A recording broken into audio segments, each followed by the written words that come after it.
Hello my dear learners, welcome to IAS short short. मेरा नाम है मयूरी भागवानी और आज की डेट है 18 अक्टूबर। 18 अक्टूबर के जितनी भी इम्पोर्टेंट न्यूज़ आज the Hindu, the Indian express में आई है, उन सभी को एनालाइज करेंगे अलोंग विद द एडिटोरियल। तो आपका फुल पैकेज जो है न्यूज़पेपर का आज यहाँ पे एनालाइज कर रहे हैं डेली न्यूज़ एनालिसिस में। और आगे बढ़े उससे पहले बता दूं कि आप हमसे इन सभी मीडियम्स के थ्रू कनेक्ट कर सकते हो। ये हमारी वेबसाइट है www.isshortshort.com।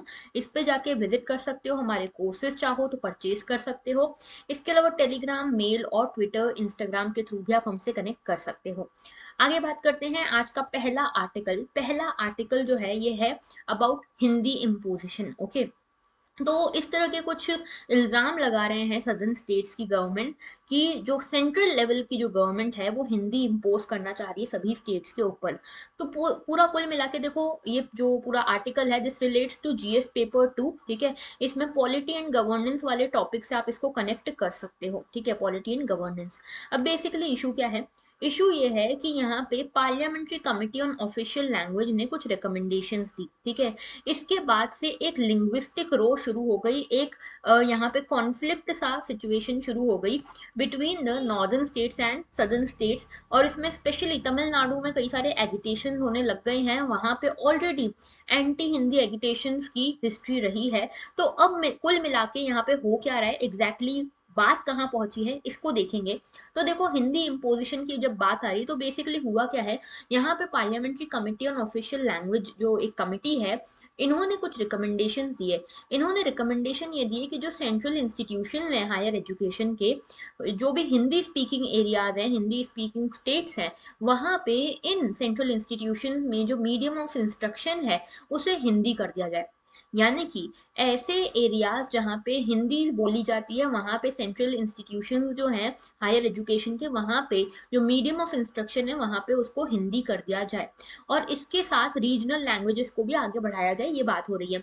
लेकिन इसके आसपास अब कंट्रोवर्सी मंडरा रही है। क्यों यहाँ पे कंट्रोवर्सी मंडरा रही है? क्योंकि यहाँ पे जो क्रिटिक्स हैं उनका कहना ये है कि सेंट्रल गवर्नमेंट कैसे न कैसे करके ये मौके ढूंढती रहती है कि हिंदी को इम्पोज किया जाए ओवर दो स्टेट्स जहाँ पे हिंदी नहीं बोली जाती है, over the non Hindi speaking states too. Okay, तो बैकड्रॉप क्या है इस पूरे हिंदी इम्पोजिशन रो का? तो देखो, ये जो ओरिजिन है लिंग्विस्टिक रो की, ये वहां से शुरू होती है जब हमारे देश में ऑफिशियल लैंग्वेज डिसाइड होनी थी। ठीक है, कॉन्स्टिट्यूएंट असेंबली में बात ये हुई कि हिंदी जो है, इससे सबसे ज्यादा मेजोरिटी मिली, सिंगल वोट मिला कि भाई हिंदी को हम ऑफिशियल लैंग्वेज हमें बनाना चाहिए, यानी कि राज्य की भाषा बनाना चाहिए। गवर्नमेंट कैसे कम्युनिकेट करेगा? हिंदी में कम्युनिकेट करेगा ऑफिशियल लैंग्वेज के थ्रू। लेकिन यहाँ पे फिर धीरे धीरे ये रो उठने लगे, ये कंट्रोवर्सी उठना लगा कि यहाँ पे जो नॉर्दर्न स्टेट्स हैं वहां पे तो ठीक है, क्योंकि most of the northern states में हिंदी बोली जाती है।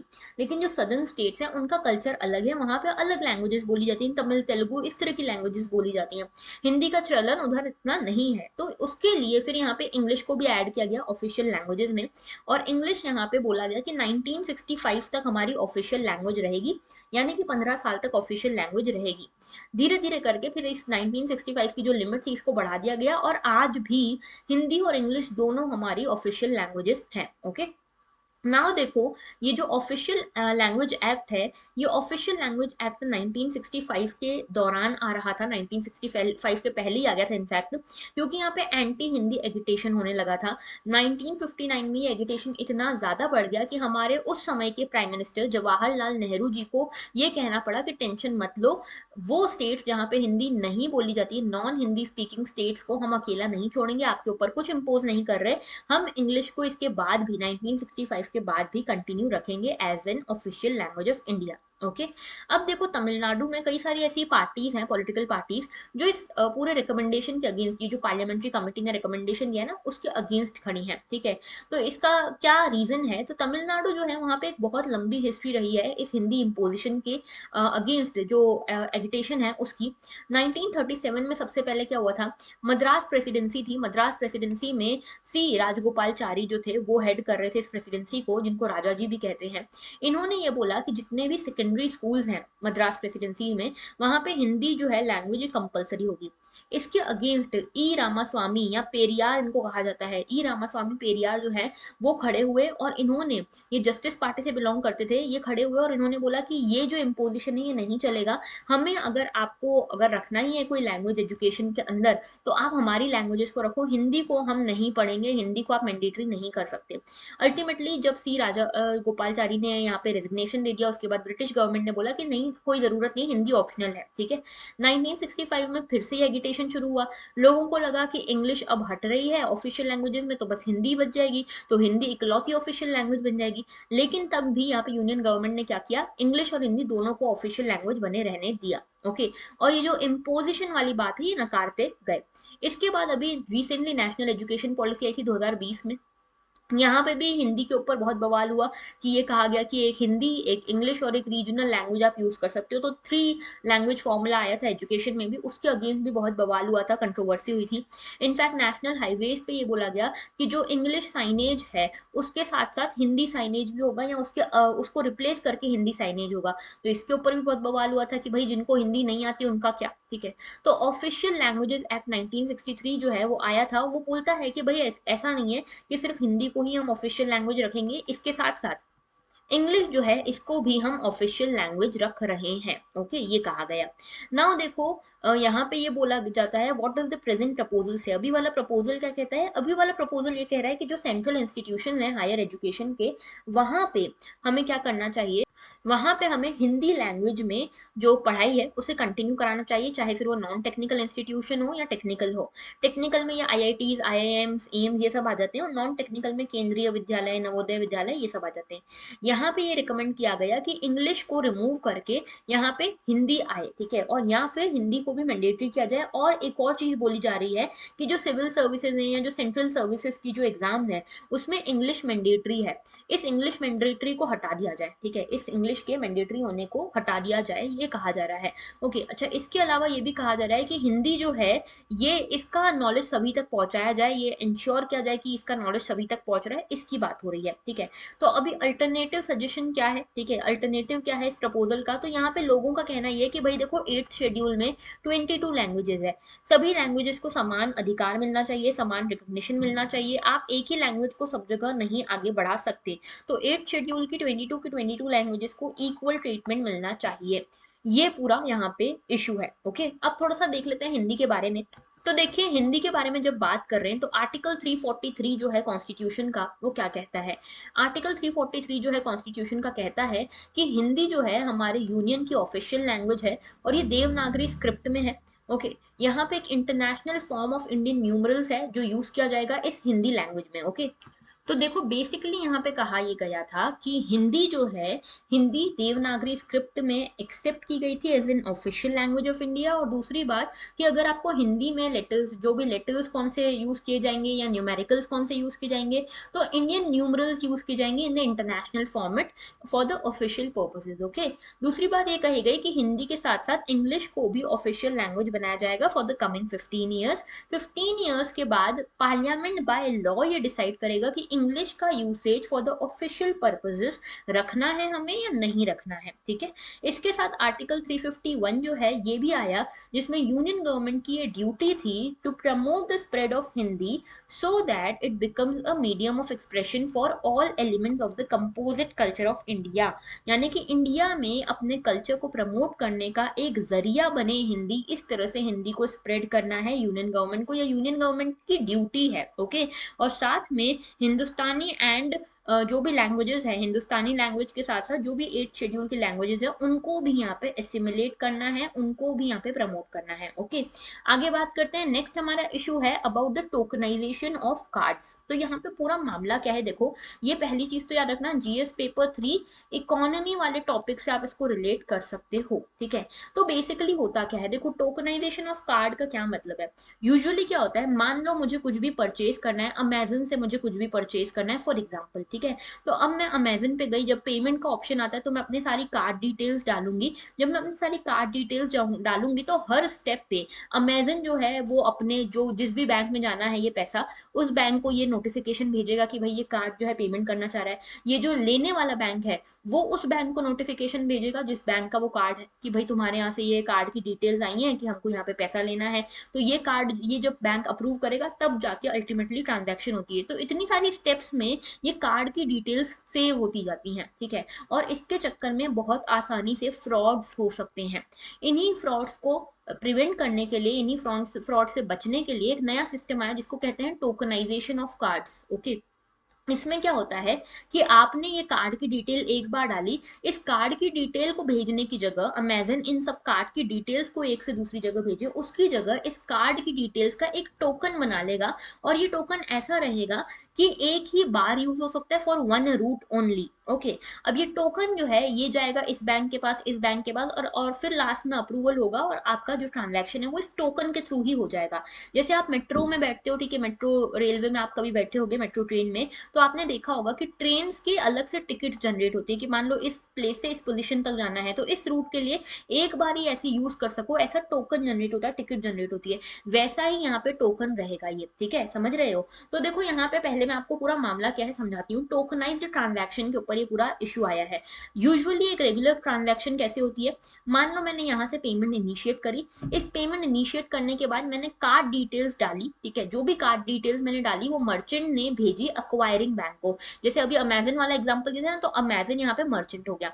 अमेजन ने अक्वायरिंग बैंक को ये कार्ड डिटेल्स भेजी, इस अक्वायरिंग बैंक ने रिक्वेस्ट किया इस बैंक की डिटेल्स को भेज के, कहाँ पे, जो इशूइंग बैंक है, ठीक है। जैसे मान लो मेरा जो अकाउंट है वो पीएनबी में है, पंजाब नेशनल बैंक में है, और अमेजन ने जिस रिक्वेस्ट को जिस जिस भी चीज को मैं खरीद रही हूँ, जो भी सामने वाली पार्टी है उसका बैंक एसबीआई में है, उसका अकाउंट एसबीआई में है। तो अमेजन से मान लो मैंने कुछ भी खरीदा, फॉर एग्जांपल एक पार्ले जी बिस्किट खरीदा, तो मैंने अपनी डिटेल्स किसको दी, अमेजन को। अमेजन ने वो डिटेल्स एसबीआई के पास भेजी, एसबीआई ने अप्रूवल के लिए पीएनबी पे भेजी, क्योंकि मेरा कार्ड पीएनबी का है, मेरा अकाउंट पीएनबी में है, और पीएनबी जब अप्रूव करेगा तब जाके ये ट्रांजैक्शन पूरी होती थी, ठीक है। तो अगर इशुअर बैंक ने एक्सेप्ट किया, रिजेक्ट किया, उस हिसाब से ट्रांजैक्शन कंप्लीट होती थी। इसमें क्या होता था, इतनी सारी स्टेजेस से गुजरने के कारण जो ये कार्ड की डिटेल्स है सब जगह सेव होती हुई चलती थी। ओके, कार्ड डिटेल्स हर जगह पे ट्रांसमिट हो रही है, हर जगह पे सेव हो रही है।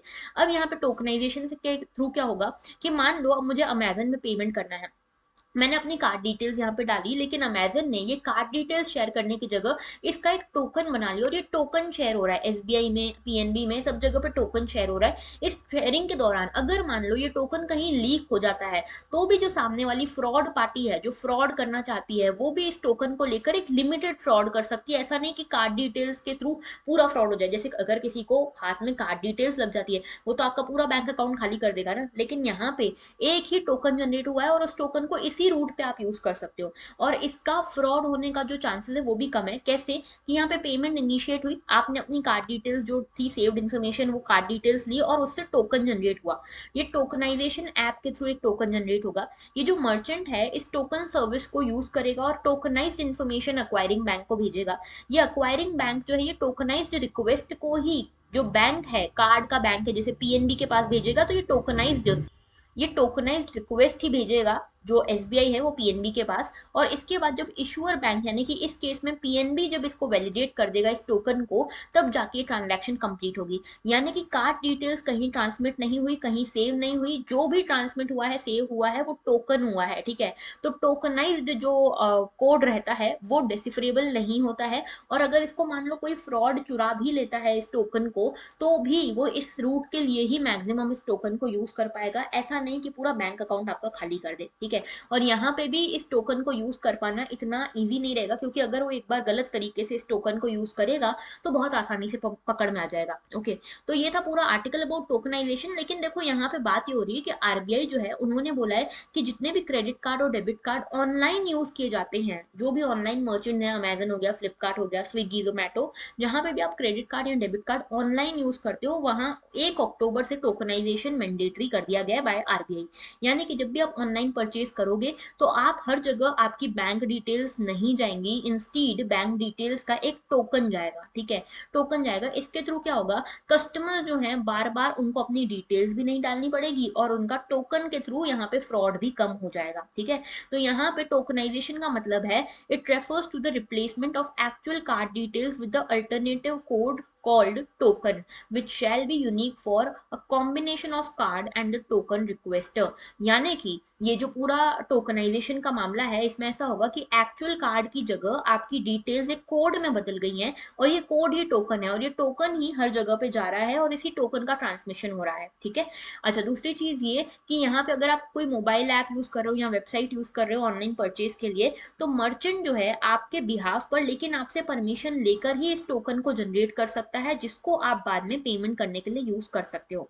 तो क्या टोकनाइजेशन जरूरी है? देखो अब जो है ना टोकनाइजेशन जरूरी हो गया है ऑनलाइन जब आप अपने कार्ड्स को यूज करते हो। अगर आप ऑफलाइन कहीं पर कार्ड्स को यूज कर रहे हो तो वहां पे अभी भी पॉइंट ऑफ सेल के थ्रू आप इसको काम कर सकते हो। लेकिन समझना कि जब आप यहाँ पे कार्ड स्वैप करते हो तो बहुत ही आसानी से आपकी स्किमिंग हो सकती है, ठीक है। यानी कि आपका जो एटीएम मशीन पे या रेस्टोरेंट्स में कहीं पे भी एक स्किमर लगाकर आपके कार्ड को क्लोन किया जा सकता है, आपकी मैग्नेटिक स्ट्रिप को रीड कर लिया जाता है और यहाँ से क्रेडिट कार्ड की डिटेल्स सब कुछ निकल सकता है आराम से, ठीक है। तो और इसको फिर डार्क वेब पे भेजा भी जाता है और बहुत सारे फ्रॉड्स वगैरह हो सकते हैं। इसीलिए यहाँ पे आरबीआई ये नया सिस्टम लेकर आई है टोकनाइजेशन का। और भी आरबीआई ने काम किए, जैसे कि अब बैंक्स जो हैं उन्होंने मैंडेट कर दिया है कि ओटीपी के बिना आप एटीएम से भी पैसा नहीं निकाल पाओगे। एटीएम में पहले कर जाते थे तो कार्ड स्वैप करते थे और पैसा निकल जाता था पासवर्ड डाल के, अब ऐसा नहीं होगा। अब आपको ओटीपी आएगा और ओटीपी डालने के बाद ही आपका ये पैसा निकलेगा। तो इस तरह के काम हुए हैं। क्रेडिट कार्ड जो बैंक्स होती हैं क्रेडिट कार्ड इशू करती हैं उन्होंने भी ये ऑप्शन दिया कि आप इस पे एक लिमिट लगा सकते हो कि इतना ही ट्रांजैक्शन एक दिन में होगा, ठीक है। तो आरबीआई ये बताता है कि आरबीआई ने लगभग 2021-22 के दौरान 2600 केसेस फ्रॉड के देखे जिसमें 129 करोड़ रुपए का फ्रॉड हुआ है, ठीक है। अच्छा, इसमें ट्रांजैक्शन जो होगा टोकनाइजेशन के थ्रू ट्रांजैक्शन ज्यादा सेफर होगा, ठीक है। यहाँ पे स्कैम वगैरह होने के चांसेस बहुत कम होंगे, इनडिस्क्रिमिनेट यूज कोई आपके कार्ड का नहीं कर सकता। और यहाँ पे ये बोला गया है कि जो कंसेप्ट है टोकनाइजेशन का इसको आप ये मेट्रो ट्रेन वाले कंसेप्ट से समझ सकते हो, समझ गए। तो टोकनाइजेशन ऑफ कार्ड का क्या मतलब है, आगे बात करते हैं। लेकिन उससे पहले बता दूं कि हमारी जो बैच है वो लॉन्च हो चुकी है, ब्रह्मास्त्र। एक दो दिन का जो विंडो है ये अभी हमने ओपन रखा है अगर किसी को ज्वाइन करना हो तो, क्योंकि हमारी जो सेकंड बैचेस हैं उसमें 2-3 लोगों की अभी सीट बाकी है, ठीक है। तो अगर आप चाहते हो तो आप ये डेली आंसर राइटिंग, एथिक्स की और ऐसे मॉड्यूल की जो बैच है वो लॉन्च हो चुकी है, आप ज्वाइन कर सकते हो। अगर आप चाहते हो कि आपको टीचिंग स्टाइल पहले देखना है तो हमारे ही यूट्यूब चैनल पर इनके डेमो वीडियोस डाले गए हैं, ओरिएंटेशन वीडियोस हैं, डेमो वीडियोस हैं, आप देख सकते हो। एंड आई हाईली रिकमेंड इसके लिए क्योंकि 1750 मार्क्स का आपका मेंस का पेपर होता है, इसमें से 500 मार्क्स आपके ऑप्शनल के हैं। इन 500 मार्क्स को छोड़ के 1250 मार्क्स की तैयारी हम आपको करवा रहे हैं। तो if you have not enrolled yet तो एनरोल नाउ। वैसे तो ये 15 अक्टूबर तक ही खुला था लेकिन इसको हमने एक दो दिन के लिए और खोला हुआ है जस्ट टू फिल अप, अगर 2-3 सीट्स भर रही हैं तो भरने दो, है ना, ऐसा वाला सीन है। आगे बात करते हैं, नेक्स्ट है हमारा justice Chandrachud appointed 50th chief justice of India. तो ये हैं हमारे जस्टिस DY चंद्रचूड़ जी, ठीक है। और इन्हें प्रेसिडेंट हमारी द्रौपदी मुर्मू जी ने अपॉइंट किया है एज सीजीआई और इन्हें ओथ भी दिलवाई जाएगी अभी, ठीक है। इन काफी फेमस रहे हैं ये, ठीक है, एज अ सीजीआई वो बहुत फेमस हो सकते हैं क्योंकि इन्होंने कई सारे बड़े बड़े ऐसे जजमेंट्स दिए हैं, बड़े बड़े नोटेबल जजमेंट्स दिए हैं जिसके बाद दुनिया में मतलब इंडिया में तो बहुत डिबेट हुई थी। जैसे कि सबरीमाला वाला केस था, जो सेक्शन 377 को स्क्रैप डाउन करने वाला केस था, राइट टू प्राइवेसी वाला केस था, ये सभी केसेस के जजमेंट्स में जस्टिस DY चंद्रचूड़ जी शामिल थे, ओके। आगे बात करते हैं, तो देखो इनका क्या कन्वेंशन है, सीजीआई को कैसे अपॉइंट किया जाता है। तो कन्वेंशन ये बोलता है, प्रथा अभी तक ये है कि जो भी सुप्रीम कोर्ट का सीनियर मोस्ट जज रहेगा उसको सीजीआई बनाया जाएगा। तो जैसे ही कोई सीजीआई रिटायर होता है, chief justice of India retire होता है, जैसे उनकी एज हो जाती है 65 ईयर्स की, वो रिटायर होते हैं, उसके बाद उनके जस्ट बाद जो सीनियोरिटी में सबसे बड़ा है उसको यहाँ पे अपॉइंट किया जाता है। सीनियोरिटी एज के हिसाब से नहीं होती है, सीनियोरिटी इस हिसाब से होती है कि किसी पर्सन ने कितने ईयर्स सर्व किया है जज के तौर पे एपेक्स कोर्ट में यानी कि सुप्रीम कोर्ट में, ओके, समझ रहे हो। ना देखो यहाँ पे प्रोसीजर क्या है, प्रोसीजर ये है सीजीआई को अपॉइंट करने का कि जो मेमोरेंडम ऑफ प्रोसीजर एक तो लाए किया जाता है, ठीक है, गवर्नमेंट और जुडिशरी के बीच में। बेसिकली लॉ मिनिस्टर इस पूरे प्रोसेस को इनिशिएट करते हैं। इनिशिएट करके होता यह है कि यहाँ पे सीजीआई के पास जो सीजीआई जा रहे हैं जिनका रिटायरमेंट हो रहा है, जैसे इस बार यू ललित जी इनका रिटायरमेंट हो रहा है। इन्होंने सिर्फ 74 डेज का इनका टेन्योर था, ठीक है, अब ये 65 ईयर्स के हो गए तो इनको छोड़ना पड़ेगा ये सीजीआई का टेन्योर। तो 74 डेज इनके कंप्लीट होने वाले हैं और अब ये वापस अब ये रिटायर होने जा रहे हैं, है ना। तो इनसे पूछा गया कि आप बताइए सीनियर मोस्ट जज कौन है, आपकी रिकमेंडेशन के हिसाब से ही दूसरा सीजीआई आएगा, ठीक है। तो इन्होंने यहाँ पे रिकमेंडेशन देते हैं इस बेसिस पे, सीनियर मोस्ट जज के बेसिस पे।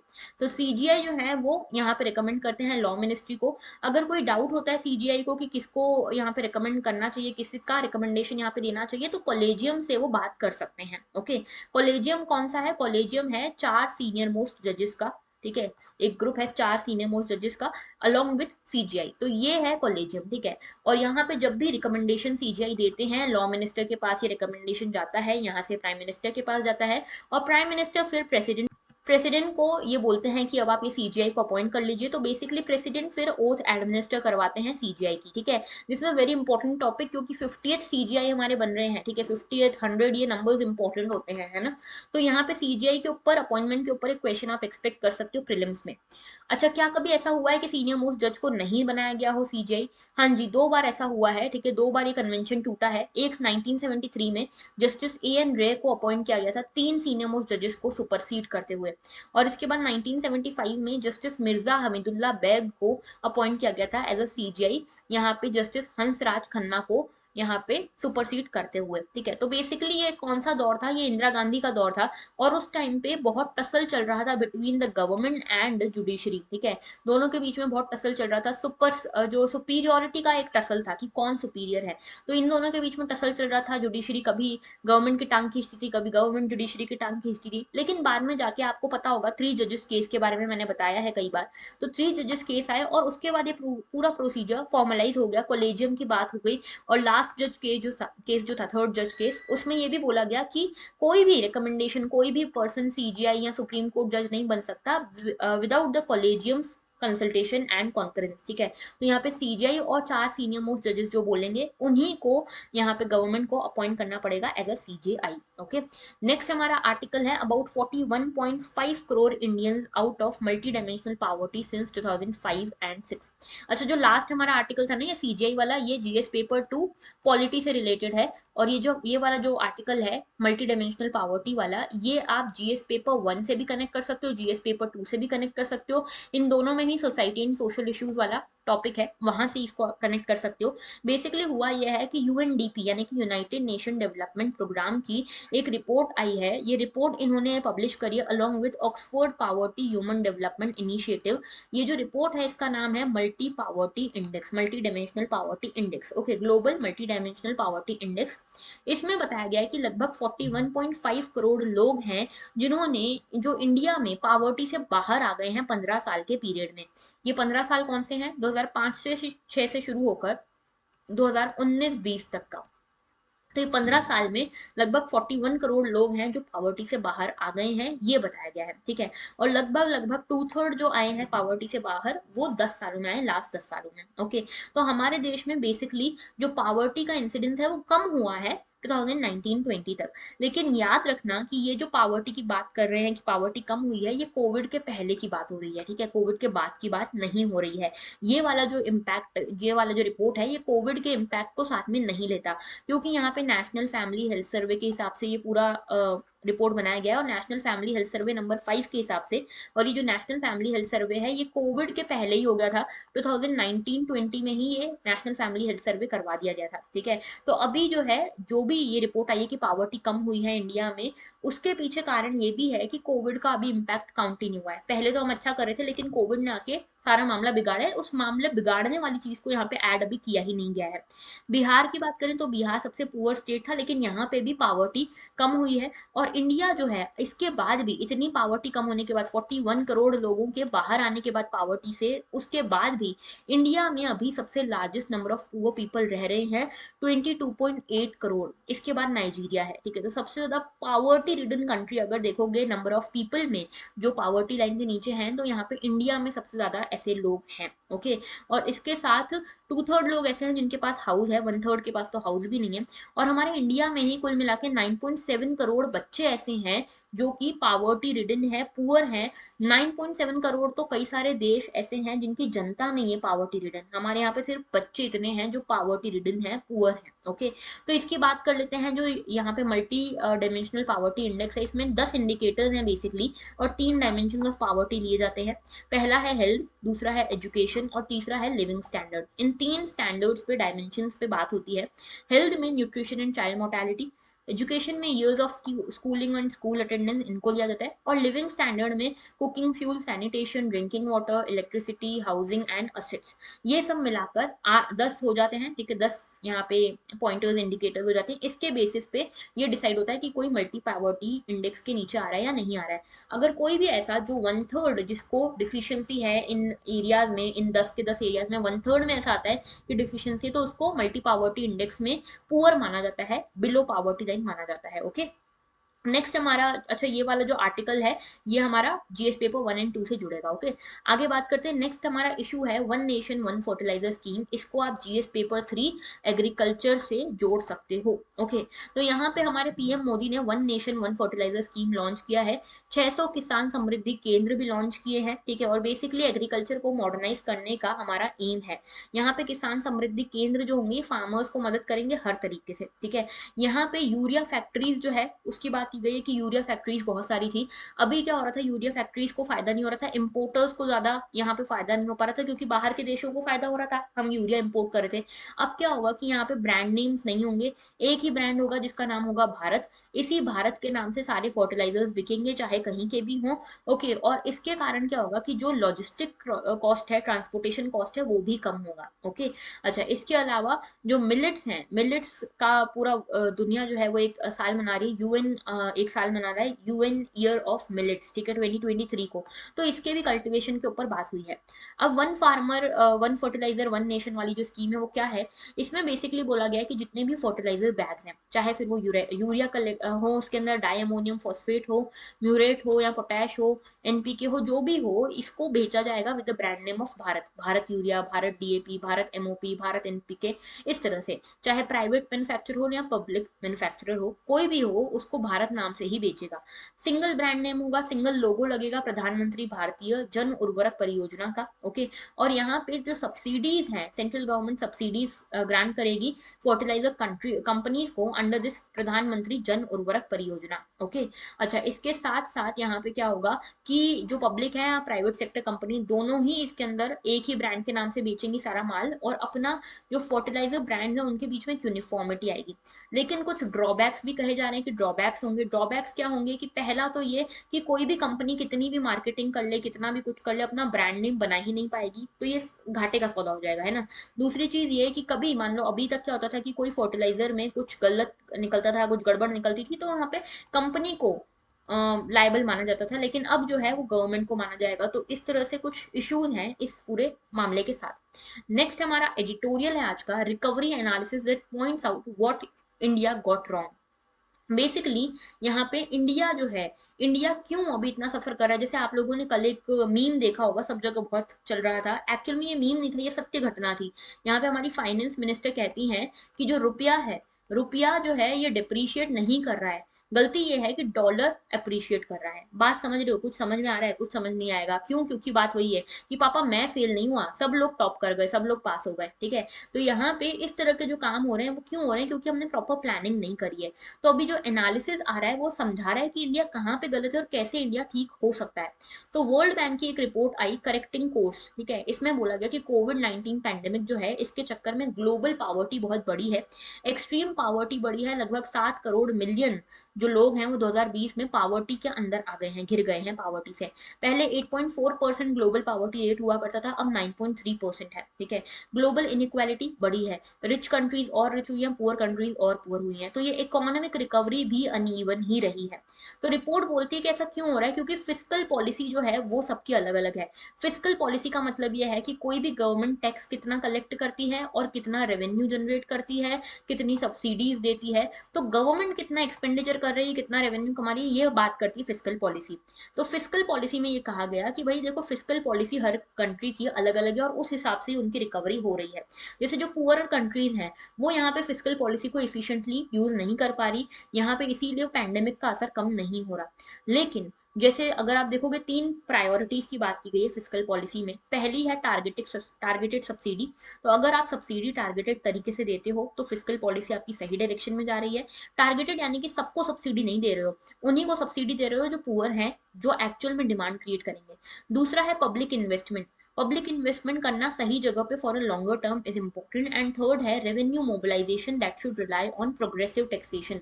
तो अगर आप ये टैक्स कलेक्ट कर रहे हो, टैक्स कलेक्ट करने से ही आपका रेवेन्यू आएगा, सही बात है, लेकिन इस पे टैक्स पे भी आप डायरेक्ट टैक्स पे ज्यादा डिपेंड करो रैदर देन द इनडायरेक्ट। क्योंकि इनडायरेक्ट क्या है, इनडायरेक्ट टैक्स रिग्रेसिव होता है। यानी कि मान लो मुझे कुछ भी खरीदना है तो 18% टैक्स मुझसे भी लगेगा जीएसटी, और 18% दूसरे से भी लगेगा, अब चाहे कोई पुअर हो या रिच हो। लेकिन डायरेक्ट टैक्स में ऐसा नहीं है, जो पुअर है वो कम टैक्स भरेगा, जो रिच है वो ज्यादा टैक्स भरेगा। तो ये प्रोग्रेसिव टैक्स है, इसीलिए डायरेक्ट टैक्सेस के ऊपर हमको डिपेंड करना चाहिए फॉर रेवेन्यू मोबिलाइजेशन। ओके। और ये कुल मिलाकर टैक्सेस और सोशल स्पेंडिंग ही हमें बताती हैं कि किस तरह से हमारी फिस्कल पॉलिसी चल रही है। इंडिया जो है, इंडिया में अभी भी ग्रोथ स्लगिश सी थी। क्यों? क्योंकि हमने पॉलिसी चॉइसेस ऐसी करी। एक रिपोर्ट आई वर्ल्ड बैंक की जो ये बताती है कि लगभग 5.6 करोड़ लोग जो हैं वो स्लिप हो गए इंडिया में पावर्टी के नीचे। ओके। और पॉपुलेशन जो है पावर्टी के नीचे आज के समय पे 10% थी 2020 में। ठीक है, कोविड के बाद का तो नहीं पता, कोविड के पहले 10% थी। ओके। अच्छा, इसके अलावा यहाँ पे फिस्कल स्टिमुलस हम नहीं दे पा रहे। फिस्कल स्टिमुलस का मतलब क्या है? स्टिमुलस का मतलब है कि आप आगे से धक्का दो। ठीक है, मतलब खुद से धक्का दो। जैसे कि अगर कहीं पे भी कोई इकोनॉमी ठप पड़ी है तो इसमें वहां पे क्या जरूरत है? डिमांड क्रिएट करने की जरूरत है। डिमांड कैसे क्रिएट होगी? जब लोगों के हाथ में पैसा आएगा। लोगों के हाथ में पैसा आएगा यानी कि लोगों के हाथ में लिक्विडिटी आएगी, तभी तो वो डिमांड करेंगे। और जब डिमांड करेंगे तो आपको उसके लिए प्रोडक्ट्स बनाने पड़ेंगे, प्रोडक्शन करना पड़ेगा, इसी हिसाब से इकोनॉमी चलेगी। तो इसके लिए स्टिमुलस जरूरी होता है, यानी कि आप लोगों के हाथ में किसी तरह पैसा पकड़ाओ। ठीक है। अब यहाँ पे फिस्कल स्टिमुलस देने में भी सरकार जो है झिझक रही थी। जैसे जो जीडीपी का सिर्फ 1% हिस्सा यहाँ पे स्टिमुलस के फॉर्म में दिया गया है। इसमें भी बहुत ही कम स्पेंडिंग में खर्च हुआ है, इंक्रीमेंटल स्पेंडिंग में। मनरेगा में बात हुई कि मनरेगा में वेजेस बढ़ाएंगे, तो 20 रुपए आपने एक दिन के वेजेस बढ़ाए, इसमें कोई क्या ही डिमांड बढ़ा लेगा। ठीक है, 20 रुपए की डिमांड से क्या ही कर लेंगे हम। तो यहाँ पे जितने भी स्टिमुलस पैकेज हुए हैं वो इफेक्टिव नहीं रहे हैं। अगर आपने कहीं प्राइवेट सेक्टर में यहाँ पे स्टिमुलस देने की कोशिश करी, डिमांड बढ़ाने की कोशिश करिए, वो भी क्रेडिट लाइन के ऊपर। यानी कि आप ये बोल रहे हो कि हम डिमांड बढ़ाएंगे, तुम्हारे हाथ में पैसा देंगे, लेकिन वो लोन का पैसा है। यहाँ पे लोन का पैसा तो आपको चुकाना पड़ेगा ना अल्टीमेटली। तो इसीलिए कंजप्शन उतना यहाँ पे बूस्ट नहीं हो पा रहा। ठीक है। अब ये एक हाईलाइट है, लेकिन यहाँ पे ये कोई लॉन्ग टर्म सोल्यूशन नहीं, ये समझना पड़ेगा। हमारे देश में एक अच्छा एफर्ट ये हुआ कि प्रधानमंत्री गरीब कल्याण अन्न योजना आई, जिसमें 80 करोड़ लोगों को खाना दिया गया। ठीक है। इसका कॉस्ट लगभग 3.90 करोड़ आया। फिर भी आज भी देखो, ग्लोबल हंगर इंडेक्स में हमारी जो रैंक है वो 107th है आउट ऑफ 121, जो कि बहुत बुरी है। तो हमारा माल न्यूट्रिशन अभी भी वहीं का वहीं है। जहां हम क्लेम कर रहे हैं कि भाई हमने यहाँ तो अच्छा काम किया, फिस्कल स्टिमुलस दिया है, वहां पे भी हमने कुछ नहीं उखाड़ा। ठीक है। तो टैक्स पॉलिसीज जो है वो अलग अलग है।